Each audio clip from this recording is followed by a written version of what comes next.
L'Ordre souverain de Malte souhaite souligner le rôle important des chefs religieux et des congrégations religieuses dans la protection et l'assistance aux victimes de la traite des personnes, souvent en coopération avec d'anciennes victimes et survivants. Soulignons en cette journée mondiale contre la traite des personnes, soulignons les réseaux suivants d'organisations religieuses actives en faveur des victimes de la traite des êtres humains.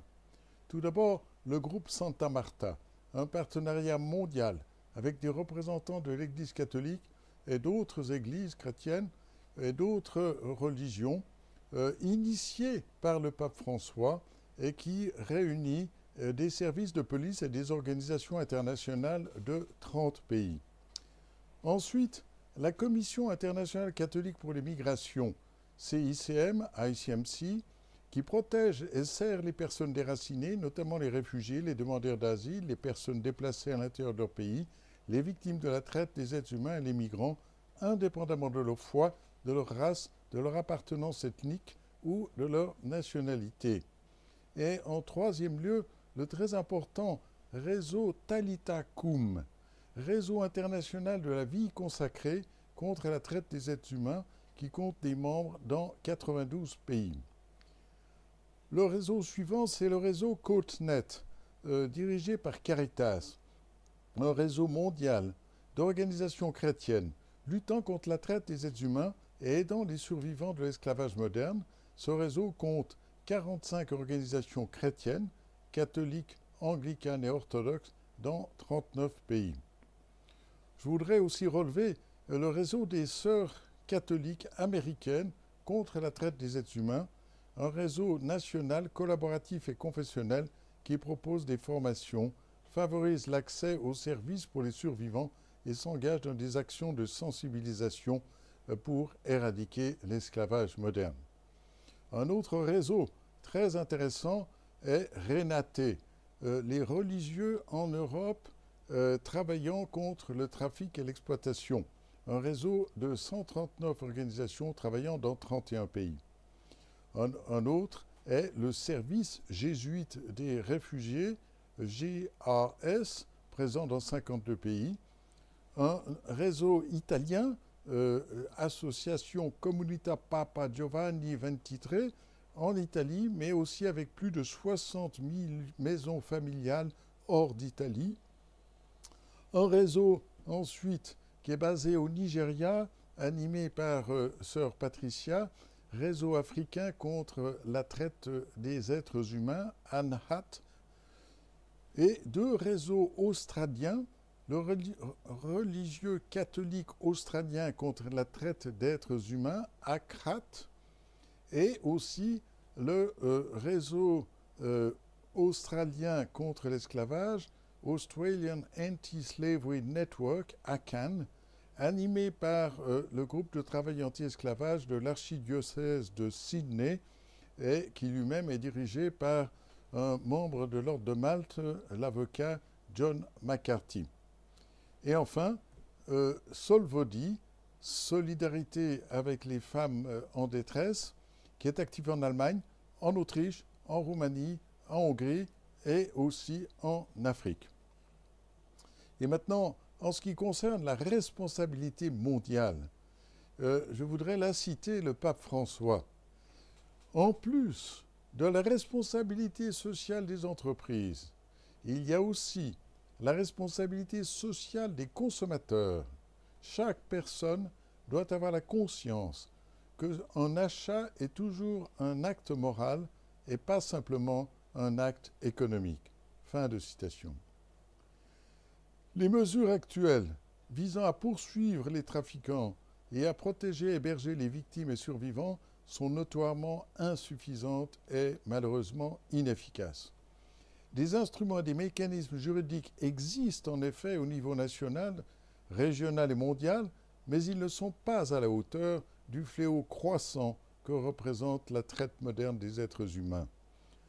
Ces mécanismes juridiques ne poursuivent qu'une poignée de criminels et n'offrent qu'un nombre insuffisant de refuges et de services aux victimes. En effet, le nombre de condamnations pénales liée à la traite des êtres humains est extrêmement faible.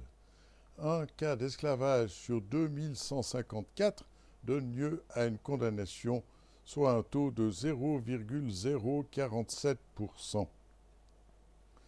En ce qui concerne les causes profondes, l'Ordre de Malte partage l'opinion selon laquelle la demande de traite doit être criminalisée en tenant compte des différentes formes d'exploitation, du travail forcé ou de l'exploitation sexuelle. La lutte contre la traite des êtres humains, en particulier celle liée à la demande, doit être menée à travers une approche multidisciplinaire, multidimensionnelle et coordonnée entre les différents acteurs. Concernant l'exploitation en ligne sur Internet, la criminalisation des consommateurs qui achètent des images ou qui encore achètent le pilotage de sessions d'abus sur les mineurs et sur les femmes devrait être une priorité. Les instruments politiques et juridiques internationaux, régionaux et nationaux existants doivent être pleinement mis en œuvre et nous devons aussi envisager et promouvoir de nouveaux instruments adaptés à l'abus des nouvelles technologies. Nous devons aussi adopter une toute nouvelle façon de penser l'esclavage moderne. Et nous devons ainsi reconceptualiser les droits de l'homme sur le lieu de travail et construire un nouveau modèle économique qui avantage les entreprises respectant les droits de l'homme. Le travail décent est en effet à l'opposé d'extrême de l'esclavage moderne. Et en fait, ce que nous devons faire, c'est de promouvoir une culture du respect des droits de l'homme et de la femme, bien sûr, sur le lieu de travail. La demande provient d'une domination sans limite sur les êtres humains et sur la création, sans aucun respect pour la vie, ni pour la dignité humaine, ni non plus pour l'écologie intégrale. Et là, je voudrais renvoyer à l'encyclique Fratelli Tutti de 2020 et au chapitre 4 de l'encyclique Laudato Si de 2015. Le système économique actuel permet en effet trop souvent la primauté des objets sur les humains et la priorité du capital sur le travail, la technologie prise comme un fin et non comme un moyen, l'abus de la technologie pour créer la demande. Il ne suffit pas d'offrir aux survivants de la traite des êtres humains une protection juridique. Nous devons également leur offrir une protection physique, psychologique et religieuse. Il est important de leur donner un espace sûr pour qu'elles puissent retrouver une vie normale accompagnée de tous les services médicaux et sociaux dont elles peuvent avoir besoin.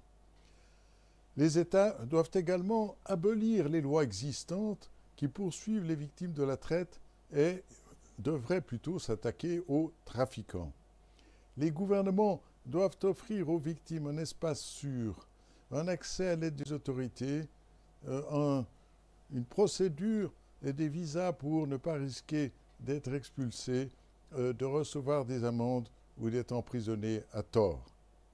Tous les pays devraient adopter le modèle nordique, introduit en Suède en 1999, qui a été la première loi au monde à reconnaître la prostitution comme une violence contre les femmes et une violation des droits de l'homme. Ce modèle criminalise l'achat de services sexuels commerciaux et offre aux personnes exploitées une stratégie de sortie. La demande est au cœur de tous les types de traite des êtres humains. L'article 9, paragraphe 5 du protocole des Nations Unies relatif à la traite des personnes, protocole de Palerme, invite les États à élaborer des mesures juridiques et politiques visant à mettre fin à la demande qui conduit à la traite des personnes sous toutes ses formes. Et permettez-moi de conclure cet appel par deux questions. Premièrement, comment les valeurs religieuses de solidarité et de respect de la vie et de la dignité humaine pourraient-elles mieux utilisées pour mettre fin aux formes contemporaines d'esclavage? Comment les organisations confessionnelles pourraient-elles recevoir davantage de soutien pour protéger et réhabiliter les victimes? Deuxièmement, comment pourrions-nous promouvoir collectivement des instruments juridiques contraignants ou non contraignants, contrôlant et criminalisant la demande pour toutes les formes de trafic d'êtres humains? que ce soit le travail forcé, l'exploitation sexuelle, transplantation d'organes forcés, bébés vendus ou volés et maternité de substitution forcée, car la demande est l'esclavage et la demande est la cause première de l'esclavage contemporain. Voilà, merci de votre écoute et s'il vous plaît, essayez vous aussi de contribuer à cette abolition de l'esclavage contemporain et en particulier la traite des êtres humains. À bientôt.